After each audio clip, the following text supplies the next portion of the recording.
우리가 출애굽을 우리가 세 가지 시제로 보면은 어떻게 우리가 볼 수가 있죠? 출애굽을 첫째, 출애굽을 시작으로 볼 수가 있고, 그 다음에 뭐가 있죠? 과정이 있습니다. 그 다음에 완성. 이렇게 이제 우리가 시제를 세 가지로 우리가 둘 수가 있습니다. 근데 이걸 성경적 언어로 우리가 이것을 말한다면 어떻게 우리가 얘기할 수 있을까요? 우리 시작은 뭘까요? 우리 집사님, 시작을 우리가 칭의. 근데 벌써 다 잊어버리시면 안 돼요. 그 다음에 과정. 성화. 그렇죠. 성화. 완성을 완성. 영화. 예. 예, 이렇게 우리가 볼 수가 있는 것입니다. 근데 이제 출애굽의 전체 우리가 동사를 보면은 7가지라고 그랬는데, 출애굽 3장 7절에서 8절 말씀 아닙니까? 그렇죠.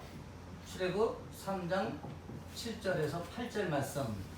뭐가 있죠? 내가 애굽에 있는 내 백성의 고통을 분명히 보고, 또 그들이 감독자로 말미암아 부르짖음을 듣고, 그렇죠. 그 근심을 알고 내가 내려가서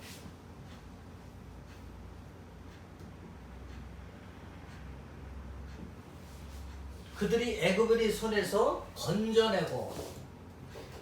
건져내고입니다. 그들을 그 땅에서 인도하여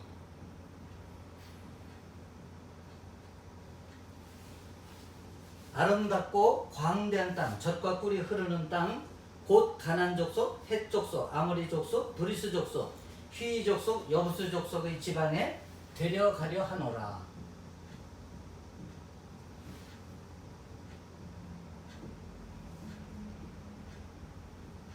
이렇게 7가지 동사로 이제 이렇게 형성이 되어 있지 않습니까? 자, 보고, 듣고, 알고, 그 다음에 내려가서 건져내고, 인도하여 데려가려 하노라. 근데 이 7가지 동사를 5가지 주제로 우리가 볼 수가 있습니다. 그렇죠? 자, 한번 보겠습니다. 우리가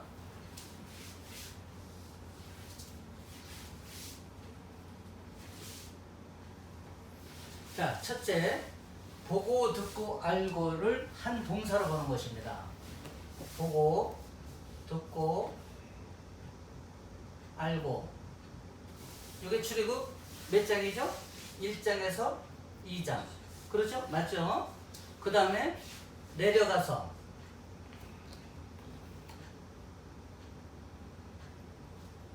몇 장이죠?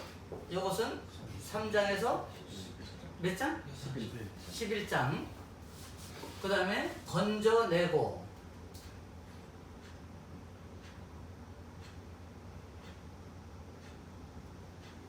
몇 장이죠? 12장.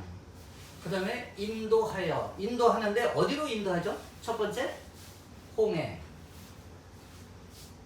자, 홍해로 인도합니다. 홍해로 인도하는데 이건 몇 장이죠? 13장에서 14장. 그 다음에 어디로 인도해죠? 광야. 광야는 몇 장에서 몇 장입니까? 15장에서 18장. 그 다음에 어디로 인도합니까? 시내산.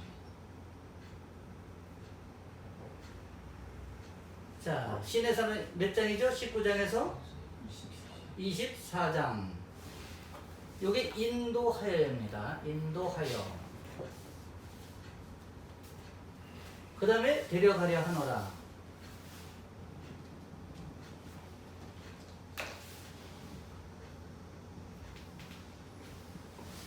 데려가려 하노라는 우리가 25장에서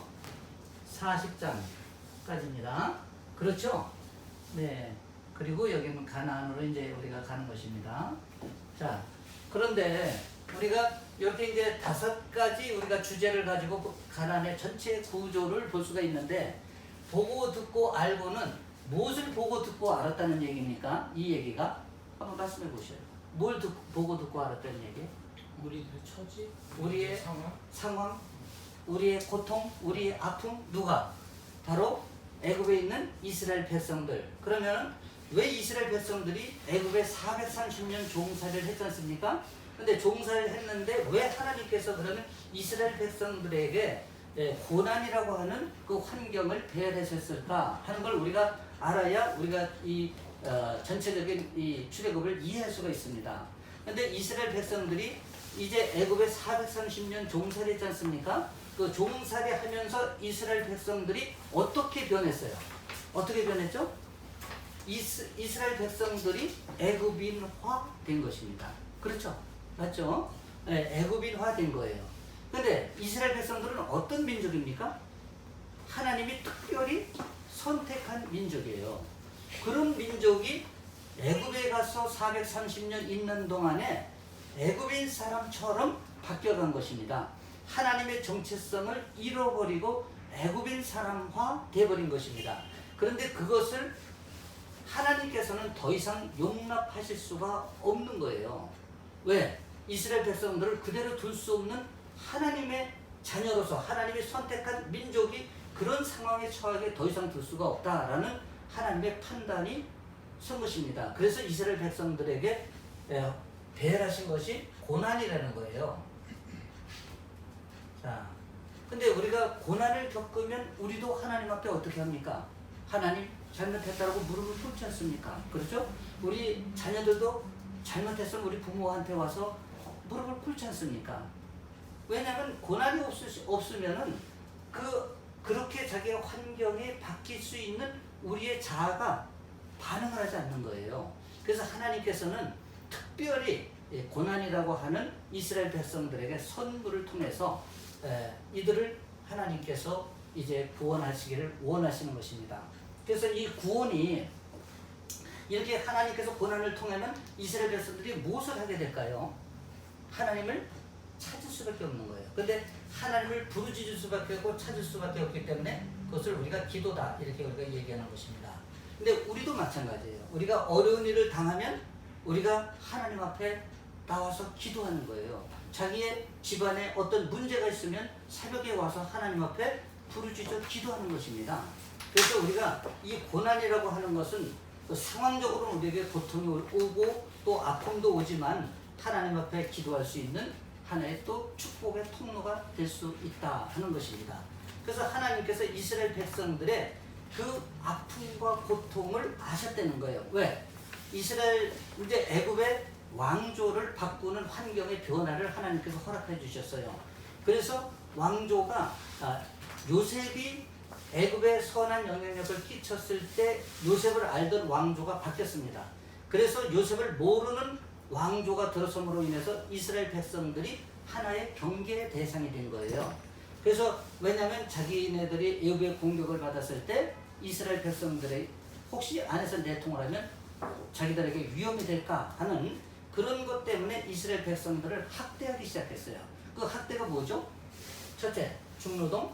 두 번째, 산화제한. 네, 또 말할 수 없는 이런 노동, 강제노동 이런 걸 통해서 굉장히 고통을 줬던 것입니다. 그래서 남자 아이들은 다 나면은 죽이거나 나일강에 버리도록 한 거예요. 그러니 이스라엘 백성들이 울부짖지 않을 수가 없는 것입니다. 그렇게 환경이 됨으로 인해서 이스라엘 백성들이 그 고난 가운데 하나님을 찾도록 했다. 그래서 하나님을 찾게 하기 위해서 하나님이 고난을 허락하시고 환경을 배열하신 것이다. 우리가 이렇게 보면 되겠습니다. 하나님을 찾도록. 그런데 하나님께서 이 고난을 보시고 그들의 울부짖는 소리를 들으시고 하나님께서 이제 내려오셔서 은혜를 베푸시는 것입니다. 그래서 하나님께서 내려오시는 단계를 우리가 은혜다 이렇게 얘기하는 거예요. 그런데 하나님께서 직접 내려오면 어떤 문제가 나올까요? 지사님, 하나님께서 우리 직접 내려오면 어떤 문제가 나올까요? 죽어요. 힘들죠. 예, 우리가 하나님을 직접 대면할 수가 없어요. 구약시대엔 그랬습니다. 그래서 하나님께서는 누굴 통해서 일하신다고요? 사람을 통해서 일하셔요. 자, 하나님께서 근데 지금도 하나님께서는 우리가 기도하면 사람을 통해서 일하셔요. 사람을 보내주시기도 하고 붙여주시기도 하고 만나는 축복을 허락해 주셔서 어떤 문제를 해결하게 해 주시는 것입니다. 근데 하나님께서 보내주신 하나님의 대행자가 있습니다. 누구죠? 모세. 자, 그래서 모세는 왕궁에서 몇 년 훈련 받았어요? 40년. 그리고 광야에서 몇 년 훈련 받았어요? 40년. 그래서 왕궁에서 40년, 광야에서 40년, 그리고 사역을 위해서 40년을 하나님이 사용하시는 것입니다. 요 80년을 훈련시켜서 40년을 쓰시는 것입니다. 그래서 제가 그 소망이 생겼어요. 우리 집사님이 나보고 내가 10년만 남았다 그러니까 깜짝 놀랐잖아요. 20년. 그래서 하나님의 일을 한다고 우리가 정말 신실하게 나가면 사역의 연수를 더해 주시지 않을까, 이 소망이 생겼습니다. 가능하죠? 모세도 40년을 허락해 주셨습니다. 그래서 이것을 하나님이 직접 내려올 수 없어서 사람을 통해서 이렇게 하나님이 구원의 환경을 배열하시기 때문에 우리가 이것을 은혜다 이렇게 얘기하는 것입니다. 그런데 이제 이 단계를 지나서 하나님께서 이스라엘 백성들을 이제 건져내는 단계로 이제 넘어가는 것입니다. 건져낸다는 게 뭐예요? 바로 구원. 우리가 물에 빠진 사람을 건져내면 구원해 주는 거 아닙니까? 그래서 이 건져낸다는 것은 우리가 구원이다 이렇게 얘기할 수가 있습니다. 근데 이 구원은 자, 어떻게 구원을 합니까?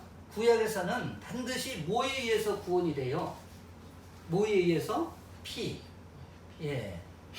피에 의해서밖에 구원이 이루어질 수가 없는 것입니다. 그래서 여기서는 유월절이라고 하는 하나님의 특별한 은혜의 절기가 부어지는 것입니다. 자, 유월절이 뭘까요? 이스라엘 백성들의 하나님이 이 고난의 단계에서 이제 구원의 단계로 인도하시기 위해서 하나님의 애굽에 허락하신 것이 10가지 재앙이에요. 그런데 마지막 재앙이 뭘까요? 장자를 치는 거예요. 애굽의 모든 장자를 치는 것입니다. 가축이나 사람이나. 그런데 어린 양의 피를 좌우 문설주 인방에 바른 이스라엘 백성들이 사는 고센 땅은 죽음의 사자가 넘어갔습니다. 그래서 영어로는 이것을 패스오버. 그래서 패스오버가 유월절 아닙니까? 그래서 유월절 사건을 통해서 이스라엘 백성들을 구원하시는 것입니다. 그러면 이 유월절 사건, 이 피에 의한, 그래서 이것을 피의 복음이라고 그래요. 피바름이라고 합니다. 이것을 피바름 사건인데, 이 피의 복음은 무엇을 우리가 예표하는 것이냐 하면은 바로 예수 그리스도의 십자가를 예표한다. 우리가 이렇게 볼 수 있는 것입니다. 영적으로는. 그래서 이 유월절 사건, 이 건져내는 사건에서는 철저히 누가 죽습니까? 누가 죽어요? 바로 예수 그리스도가 죽으시는 거예요. 그럼 누가 살아요? 바로 우리가 사는 거예요. 내가 사는 거예요.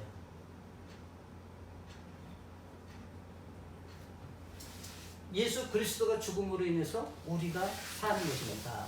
그래서 이것이 유월절 사건이다. 우리가 이렇게 보면 되고, 그래서 보고 듣고 아신 하나님께서 대행자를 통해서 이제 유월절 사건을 통해 이스라엘 백성들을 건져내 주시는 것입니다. 그러면 하나님께서 왜 이스라엘 백성들을 건져내서 바로 가나안을 가지 않고 바로 여기 이것이 중요해요. 홍해와 광야와 시내산으로 인도하셨을까 하는 것입니다. 이스라엘 백성들은 이 훈련을 통하지 않고 가나안을 갈 수가 없는 것입니다. 왜? 이스라엘 백성들은 430년 종살이하면서 애굽인화 됐기 때문에 온 몸이 다 애굽인의 그 문화와 그 정신으로 가득 차 있는 거예요. 그런 이스라엘 백성들을 가나안을 바로 들어갔을 때는 그 가나안 정복 전쟁을 감당할 수가 없는 것입니다. 그래서 하나님께서 허락해 주신 것이 이 훈련의 과정인데, 첫 단계가 바로 홍해 사건입니다.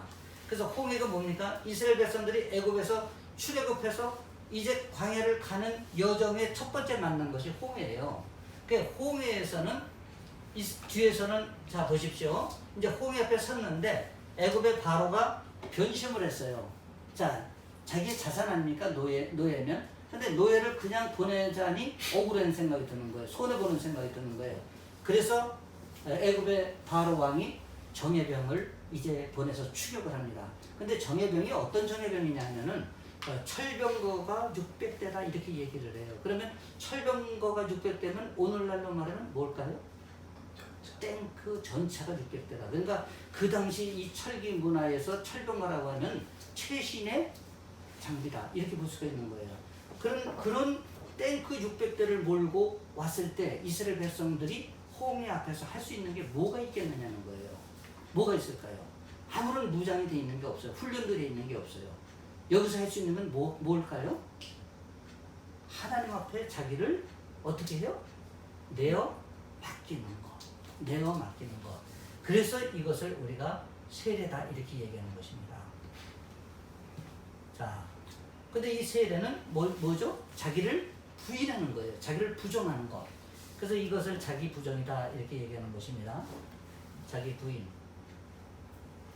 자, 그런데 여기서 이스라엘 백성들이 할 수 있는 게 정말 아무도 없는 거예요. 그래서 자기를 완전히 하나님 앞에 두 손 들고 항복하는 거. 이 항복하는 거를 우리가 영어로 뭐라 그러죠? 다 설명했지 않습니까? 서렌더드다 이렇게 얘기하는 것입니다. 서렌더드. 그 서렌더드라는 것은 내어 맡기다 이거예요. 하나님 앞에 자기를 완전히 내어 맡기는 것. 그러니까 내가 할 수 있는 것이 철저히 아무것도 없다는 그 고백하에 하나님 앞에 자기를 완전히 내어 맡기는 것. 이것을 우리가 세례다 이렇게 얘기하는 것입니다. 그러면 여기서는 누가 죽어야 해요? 누가 죽어야 해요? 여기서는 예수님이 죽으셨고 예수님이 돌아가심으로 인해서 우리가 살았지 않습니까? 그럼 여기서 누가 죽어야 돼요? 세례에서는 바로 반대로 내가 죽어야 돼요. 그럼 누가 살아요? 바로 예수님이 사시는 것입니다. 자, 그러면 내가 죽는다는 게 무슨 뜻일까요? 내 안에 있는 바로가 죽는 거예요. 내 안에 있는 애굽의 문화가 죽는 거고 애굽에서 430년 살았던 그 자기 안에 있던 옛사람이 죽는 거예요. 그래서 자기 안에 있는 옛사람이 죽는 거기 때문에 우리가 이것을 세례다 이렇게 얘기를 합니다. 그런데 고린도전서 10장 1절에서 보면은 이 홍해 사건을 뭐라고 하냐면은 바다의 세례다 이렇게 얘기하는 것입니다. 그럼 바다의 세례라고 한 이 고린도전서 10장에서의 말씀의 의미는 무엇일까 하는 것입니다. 뭐죠? 바다의 세례다. 홍해가 이제 이스라엘 백성들이 항복함으로 말미암아 홍해가 갈라지지 않습니까? 그 갈라진 홍해길을 이스라엘 백성들이 패스하지 않습니까? 그죠? 그래서 그 패스하는 것은 자기의 옛 문화, 옛 사람을 다 바다에다가 수장시키고 간다 이런 의미를 갖는 거예요. 그래서 이것을 바다의 세례다 이렇게 얘기하는 것입니다. 그리고 이제 이 세례의 결단이 이루어진 이스라엘 백성들을 하나님께서는 이제 본격적인 훈련의 장소로 이제 데리고 갑니다. 그것이 광야예요. 이 광야는 어떤 장소예요? 그래서 훈련이다 이렇게 얘기하는 것입니다. 광야는 훈련. 근데 이 훈련이라고 하는 것은 어떤 것을 우리가 하는 것이죠? 이걸 통해서 무엇을 하는 것이에요? 하나님과 무엇을 맞춰야 돼요? 초점을 맞춰줘요. 그래서 하나님과 초점 맞추기. 이것을 영어로는 뭐라고요? 포커싱. 이렇게 얘기하는 것입니다. 그래서 이 광야, 물론 광야가 힘들어요. 이 광야는 우리가 그냥 걸어가는 것이 아니라 여기에는 우리가 5대 광야가 예비되어 있는 거예요. 자, 5대 광야에 첫 번째 뭐가 있죠? 자, 수르광야가 있습니다. 수르광야에서는 뭘 만나요? 마라의 쓴물을 만나요. 자, 마라의 쓴물을 만났을 때 무엇을 적용합니까? 바로 나뭇가지를 넣는다는 것은 바로 십자가를 적용하라. 그러니까 십자가를 적용했을 때 마라의 쓴물이 어떻게 바뀌었어요? 단물로 바뀌었어요. 자, 우리 인생에 이런 마라의 쓴물이 있을까요? 없을까요? 있죠. 그렇죠? 그랬을 때 우리가 좌절하거나 낭망하는 것이 아니라 바로 십자가를 적용하라. 자, 십자가를 구체적으로 적용하는 방법은 뭐가 있을까요? 철저한 자기 회개로부터 시작하는 거예요. 그리고 철저히 하나님 앞에 자기를 부인하고 맡겨야 되는 거예요. 그렇게 했을 때 하나님께서 이 과정을 통해서 바로 단물로 바뀌는 것처럼, 말의 쓴물이 단물로 바뀌는 것처럼 우리 인생의 문제도 바로 터닝할 수 있도록 하나님이 인도해 주시는 것이다. 이렇게 우리가 볼 수가 있는 것입니다. 그 다음에 우리가 또 뭐가 있죠? 신광야가 있죠. 신광야에서는 우리가 무슨 문제가 있나요? 신광야에서 우리 민호 형제님, 응? 자, 양식 문제가 있어요. 자, 이스라엘 백성들이 애굽에서 떠난 지 45일 내지 그 이상 되면 어떻게 될까요? 여기 양식이 다 떨어지는 것입니다. 그랬을 때 이스라엘 백성들이 또 부르짖으며 이렇게 기도한 게 아니라 하나님을 원망했어요. 그때 모세가 하나님 앞에 기도했을 때 하나님께서 만나를 공급해 주시는 것입니다. 그래서 이 신광에서의 교훈은 뭐냐면 공급자는 나다 이런 얘기예요. 공급자는 바로 예수 그리스도다. 이것을 의미하는 것이다. 이렇게 볼 수가 있는 것입니다. 그 다음에 우리가 뭐가 있죠? 자, 수르광야, 신광야를 지나서 르비딤이 나오죠. 자, 르비딤 광야에서는 우리가 뭐가 있나요? 르비딤에서는 우리의 목마름 있는 거예요. 자, 물이 떨어졌습니다. 그래서 또 원망했고 또 모세가 기도하니까 하나님께서 이 이스라엘의 이 장로들을 다 호렙산으로 모아놓고 또 거기서 모세하고 반석을 지팡이로 치라 이렇게 얘기해서 반석에서 물이 터지는 것입니다. 그래서 이스라엘 백성들과 가축들이 다 충분히 먹고 또 이 위기를 넘기는 것입니다. 근데 우리 인생에서도 이렇게 드라이하는 이런 목마름이 있을까요, 없을까요? 언제나 있습니다. 우리가 하나님의 은혜가 우리 안에 가득 차지 않으면 우리가 이 삶 자체가 광야의 삶이기 때문에 우리에게도 동일하게 르비딤 광야는 올 수 있다. 이렇게 볼 수 있는 것입니다.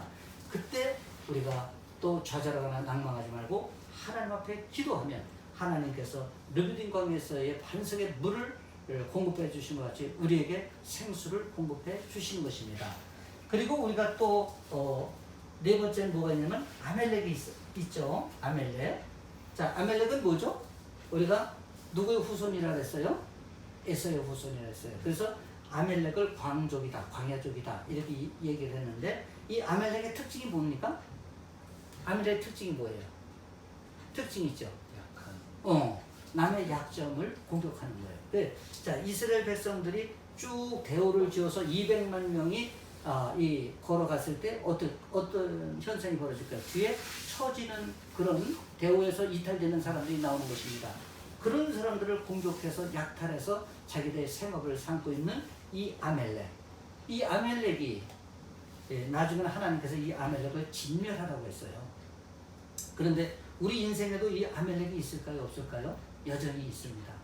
우리가 강할 때도 있지만 우리가 특별히 연약할 때, 특별히 어떤 부분이 약한 부분이 보일 때 그 약함을 이 아멜렉이 공격을 합니다. 그것이 우리 공동체에서도 있을 수 있고 우리 가족 안에서도 있을 수 있고 우리 속한 어떤 사회에서, 직장에서 또 우리 친구들 모임이나 이런 데서도 반드시 내가 연약할 때 이런 아멜렉이 등장합니다. 그럴 때 어떻게 해요? 그럼 막 공격해야 될까요?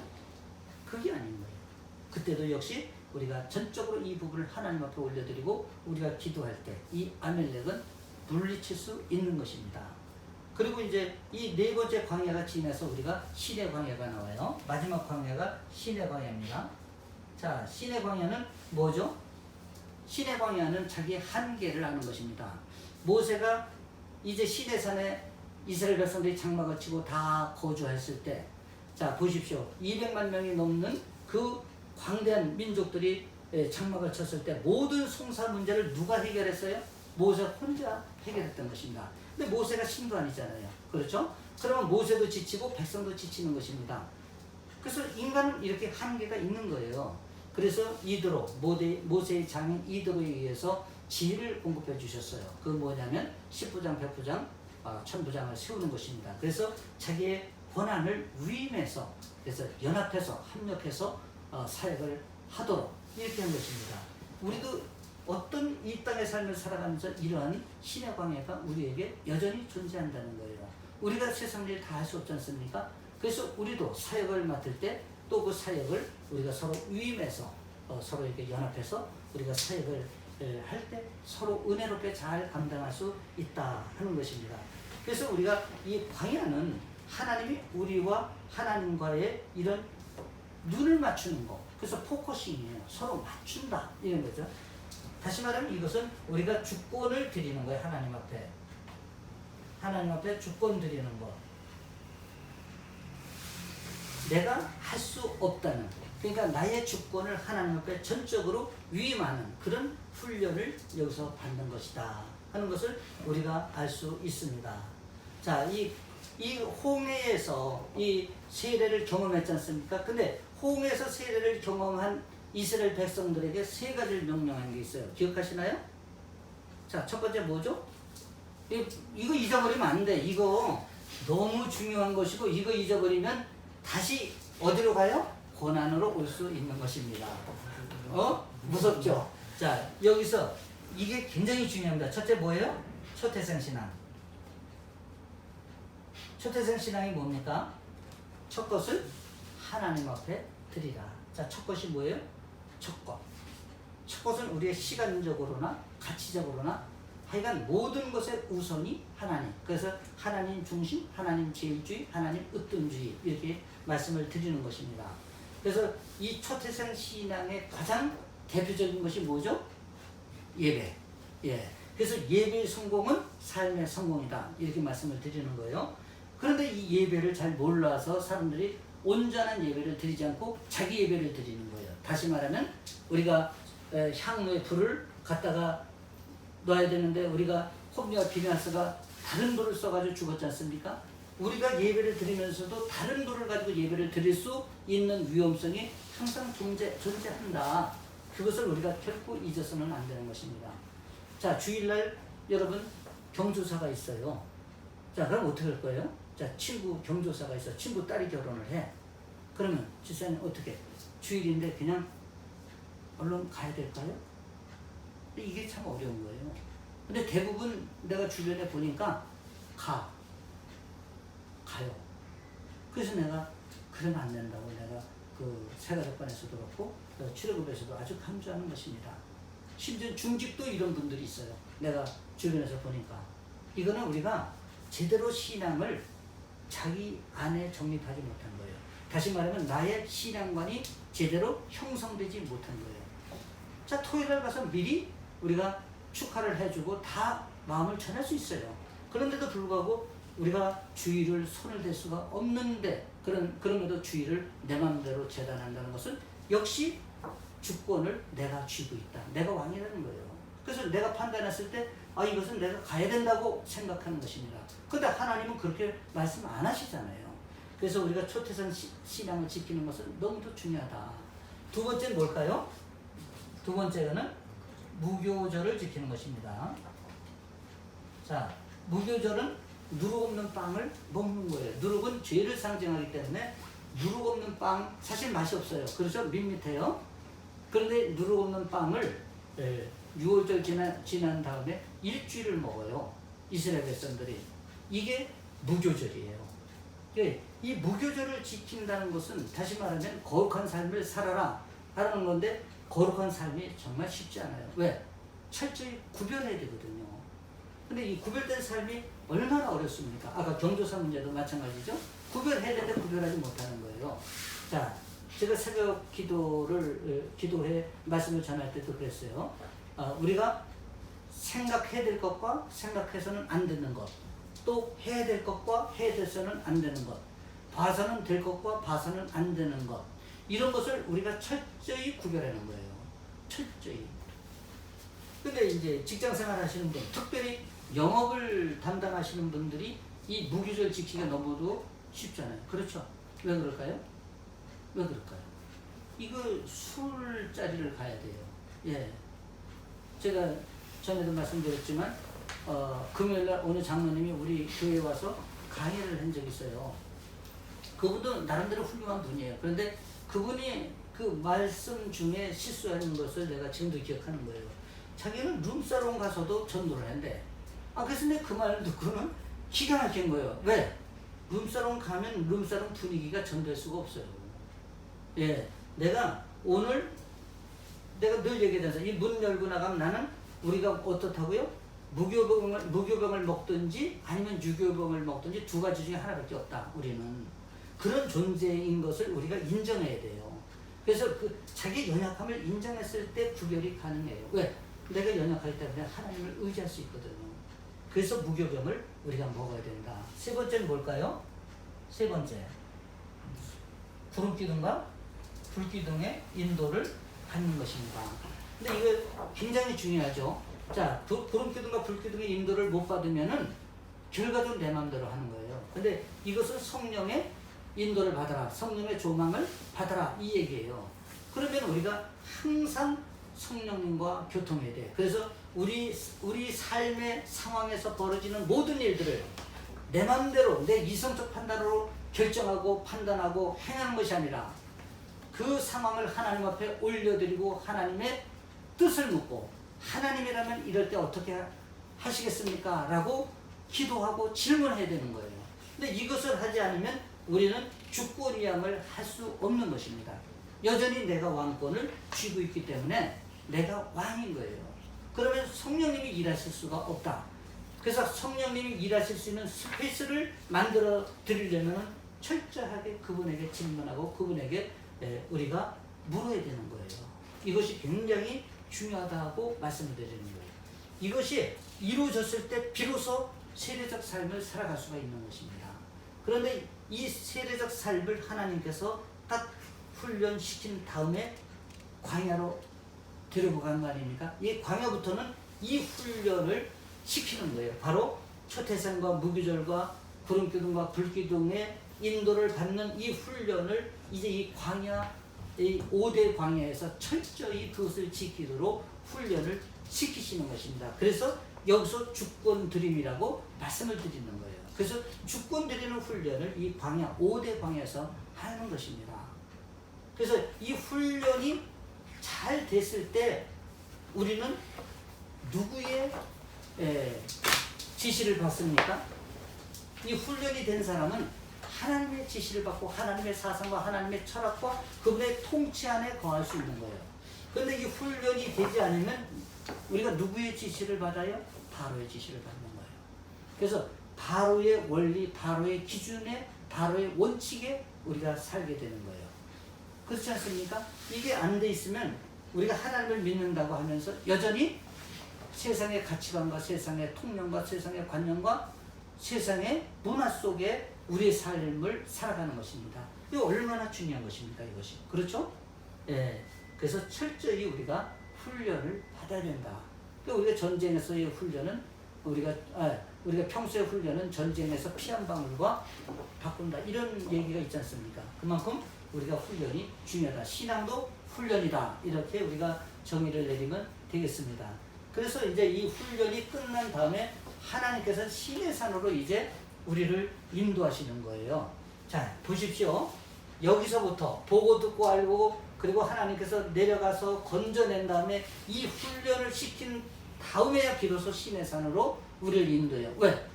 여기서는 시내산에 인도하신 목적은 뭐예요? 우리에게 무엇을 주시기 위해서요? 말씀. 그래서 여기서는 뭘 줬습니까? 십계명을 줬죠? 자, 말씀. 그래서 십계명을 주신 것입니다. 그런데 이게 만약에 훈련이 안 됐는데 말씀을 주면 말씀이 들어갈까요? 우리도 권한을 받을 때 하나님의 말씀이 귀에 쏙쏙쏙쏙 들어오는 거예요.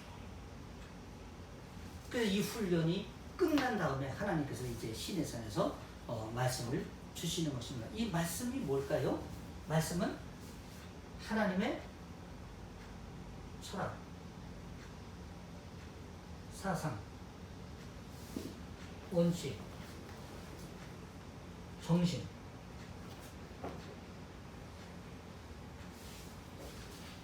이 말씀에는 하나님의, 다시 말씀드리면 하나님의 자기 계시다. 이렇게 볼 수 있는 거예요.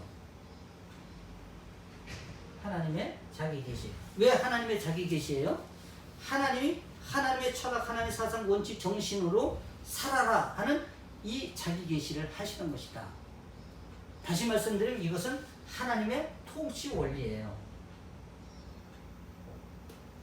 어때요? 이렇게 다시 이렇게 말씀 반복하니까 쏙쏙 들어오죠. 이게 하나님의 통치 원리예요.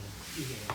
그러니까 우리가 이것을 모르면 말씀을 우리가 수박 겉핥기식으로 그냥 대충대충 넘어가면 하나님의 사상, 하나님의 원칙, 하나님의 정신이 뭔지를 모르기 때문에 하나님의 통치를 받지 않고 내 마음대로 사는 거예요.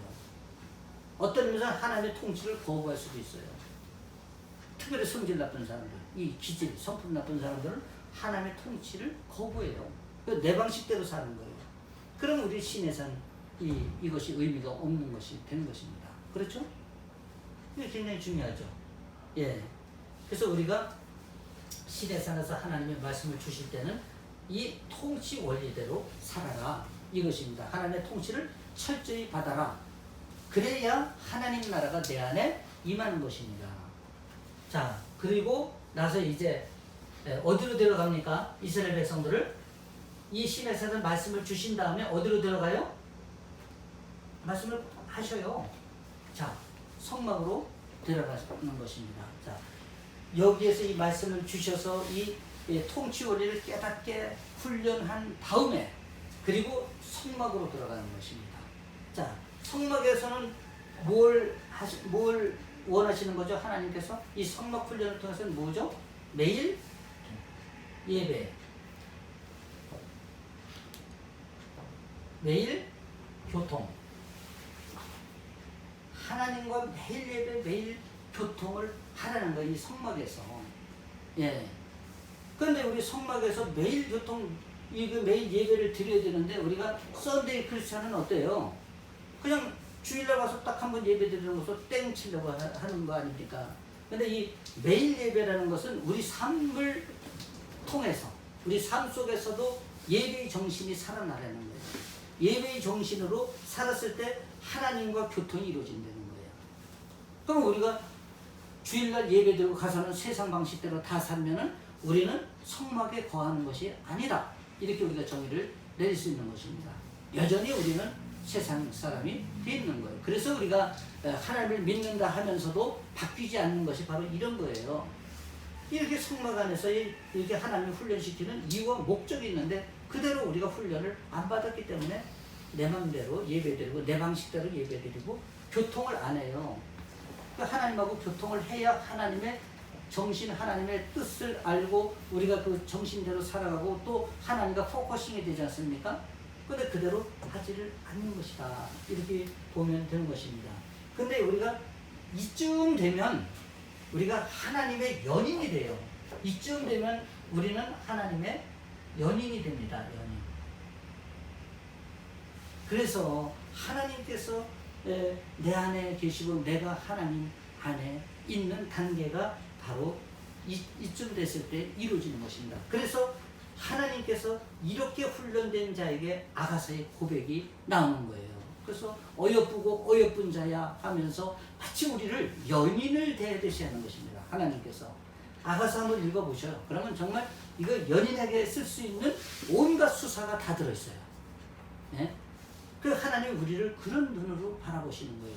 그래서 이 훈련이 고난이 아니라 이 훈련은 하나님의 정말 은혜다. 이렇게 보는 거예요. 이 훈련이 아니면 우리는 하나님의 연인이 될 수가 없다. 그렇죠? 하나님의 연인이면 우리는 인생 아무것도 걱정할 필요가 없어요. 왜? 그분이 다 책임져 주시니까. 예. 걱정할 이유가 없는 거예요. 이게 안 됐기 때문에 걱정해요. 우리가. 무엇을 먹을까, 무엇을 입을까 걱정하지 말랬는데, 염려하지 말랬는데 우리는 맨날 무엇을 먹을까, 무엇을 입을까, 노후를 어떻게 살까 걱정하는 것입니다. 이 단계에 들어가면 나머지는 하나님이 책임지시는 것입니다. 그래서 우리가 이 성막 훈련을 철저히 가요. 자, 성막 훈련을 오늘날 말은 무슨 훈련이에요? 바로 성전, 우리가 예배 그런 것이 되는 거잖아요. 그러면 성전은 우리가 보이는 성전이 있고 보이지 않는 성전이 있어요. 자, 보이는 성전은 우리가 교회, 우리가 믿음의 공동체가 모인 곳을 교회라 그랬죠. 보이지 않는 성전은 어딜까요? 보이지 않는 성전. 그렇죠. 왜? 성령님이 우리 안에 계시기 때문에 내 안에 성전이 있는 것입니다. 그래서 그 내 안에서 우리가 주님과 늘 교제를 하는 것이 주님과 연인 관계가 형성되는 것입니다. 그렇죠? 근데 우리가 여기 단계가 이제 모세가 끝나요. 여기서. 모세는 여기까지야. 그래서 모세는 이제 이 단계에서 신명기에서 모세의 그 유명한 유언장을 남기면서 이제 생을 마감합니다. 여기서. 그리고 누구 시대로 넘어가요? 여호수아 시대로 넘어가는 것입니다. 그래서 여호수아 시대로 넘어가는 것은 뭘까요? 가나안 정복 전쟁.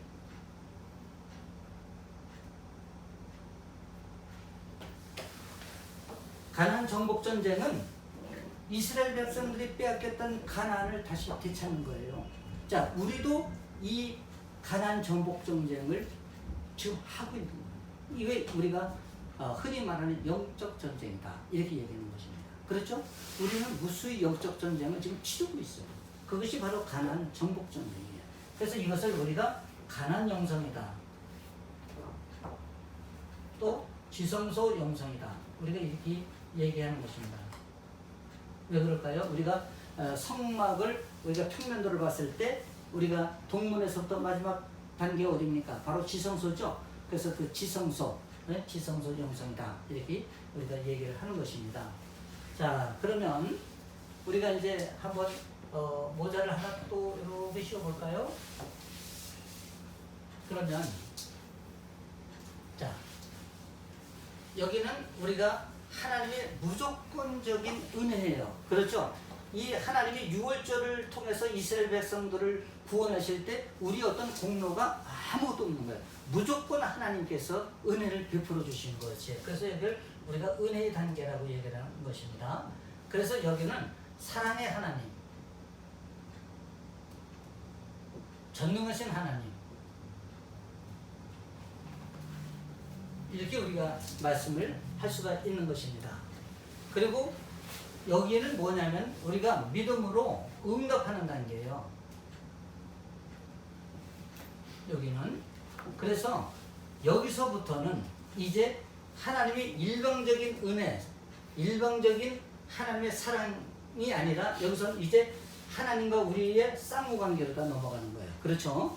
그래서 여기서는 우리가 믿음으로 응답하는 단계다. 그래서 여기는 공의의 하나님, 진리의 하나님, 정의의 하나님이 있고, 그리고 여기서는 여호와 하나님, 이렇게 우리가 말씀을 하는 것입니다. 여기가 이런 단계로 보시면 되고, 그리고 우리가 이제 모자를 또 하나 한번 씌워보겠습니다.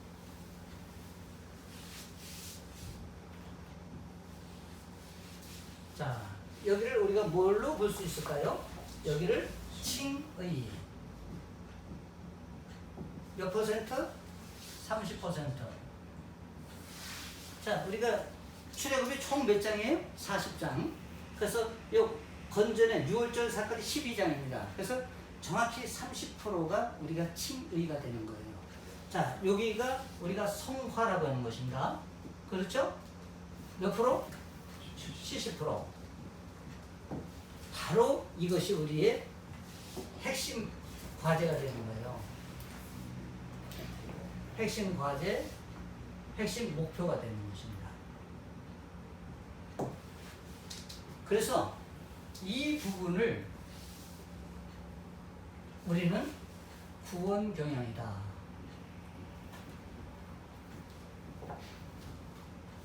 이렇게 얘기하는 거예요.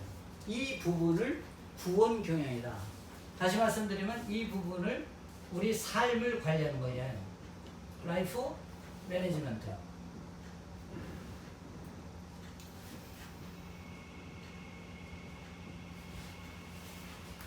삶을 관리하는 거예요. 우리가 이 부분이 너무 중요한 거예요. 그러니까 여러분 한번 생각해 보십시오. 이 부분이 우리가 관리가 안 되면, 이게 관리가 안 되니까 내 옳은 소견대로 내가 판단하고 내가 결정을 해버렸어요. 그래서 5대 광야를 하나님이 허락하셨어요. 이 과정 때문에.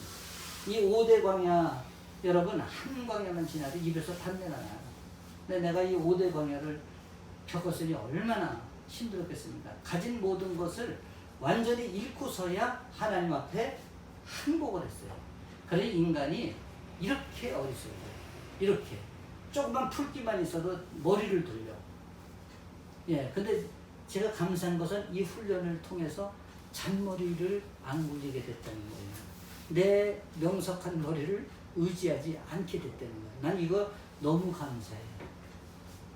저보고 총명하다는 소리를 내가 많이 들었어요. 나 사실 총명하지 않은 것 같아. 왜? 총명한 사람이 이런 걸 겪습니까? 그런데 여지없이 무너졌잖아요. 예, 샤프하다는 말. 난 젊었을 때 그런 말 들으면 기분이 은근히 좋았는데 지금 생각하면 그게 좋은 게 아닙니다. 내가 생각해 보니까 예, 그래서 하나님이 이 훈련이 안 되면 어떻게 하실 수 있을까요? 다시 우리를 이쪽으로 인도하실 수 있다. 여기서 다시 이쪽으로다가 올 수가 있는 것입니다. 그러니 여러분 이것이 얼마나 중요한지 알겠죠? 이게 출애굽기 40장이 여기에 다 나오는 거예요. 여러분 이미 40장을 오늘 다 공부한 거나 다름이 없습니다. 이것이 핵심 과제고 이것을 알아야 우리가 말씀을 정확히 이제 이해할 수가 있는 거예요. 아셨죠? 그래서 우리가 이 부분을 우리가 구원경영이다 이렇게 이야기하는데 실제 구원경영이라는 것은 우리의 삶을 관리하는 것이다 이렇게 보면 정확한 것이다 이렇게 말씀을 드릴 수 있는 거예요. 이 과정을 통해서 우리는 이 땅의 삶을 이 훈련을 통해서 넉넉히 뿐만 아니라 승리할 수 있는 것입니다. 이것만 잘 우리가 이 훈련을 잘 받으면. 그런데 훈련은 어떻죠? 힘이 들어요. 때로는 힘이 들어요. 그런데 그 힘든 것을 우리가 기꺼이 훈련을 기쁨으로 잘 감당하면 우리가 강한 영성을 가지고 넉넉히 승리할 수 있다 하는 것을 우리가 알 수 있는 것입니다. 아셨죠? 구조도를 이렇게 우리가 설명을 하겠습니다.